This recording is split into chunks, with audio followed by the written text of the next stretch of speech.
இயேசு நாயினூருக்கு செல்கிறார். அந்த ஊர் வாசலிலே ஒரு விதவையினுடைய மகன் மரித்து விட்டான் என்று அவனை பாடையிலே வைத்துக் கொண்டு வருகிறார்கள் அடக்கம் பண்ணுவதற்கு. அவள் கைம்பெண்ணாய் இருந்தபடியினாலே அந்த ஸ்திரீக்கு அவன் ஒரே ஒரு மகன். அப்படின்னா அவளுடைய வாழ்க்கையிலுடைய ரம்யமே மகன் தான்.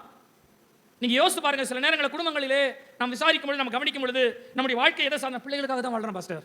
இந்த பிள்ளைகளை நல்ல ஆண்டவருக்குள்ள வளர்த்தாங்க, நல்ல அதுக்காக தான் நான் வாழ்றேன். எனக்கு இந்த உலகத்தில் வேற என்ன இருக்கு?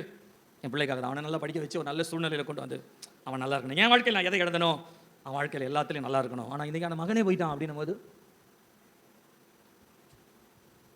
அவளுடைய வாழ்க்கையில் எந்த மனரம்யம், எந்த மனதிலே நிம்மதி என்று சொல்லப்படுகிறவைகள் மறித்து விட்டது, இனிமேல் கிடையாது என்று இருக்கிறதோ, நம்முடைய உறவு ஒன்று, நம்முடைய ரம்யம் ஒன்று, நமக்கு ஆதரவாக இருக்க வேண்டிய ஒன்று நம்மை விட்டு வெளியில போய் இனிமேல் இதை நாம் காண முடியாது என்ற ஒரு சிந்தை வரும்பொழுதுதான் அந்த வேதனையினுடைய உச்சம் நமக்கு தெரியும். உங்கள் மன ரம்யத்தை மீட்டு கொடுக்கிற ஒருவர் இருக்கிறார், வார்த்தையாகிய தேவன். அல்லேலூயா.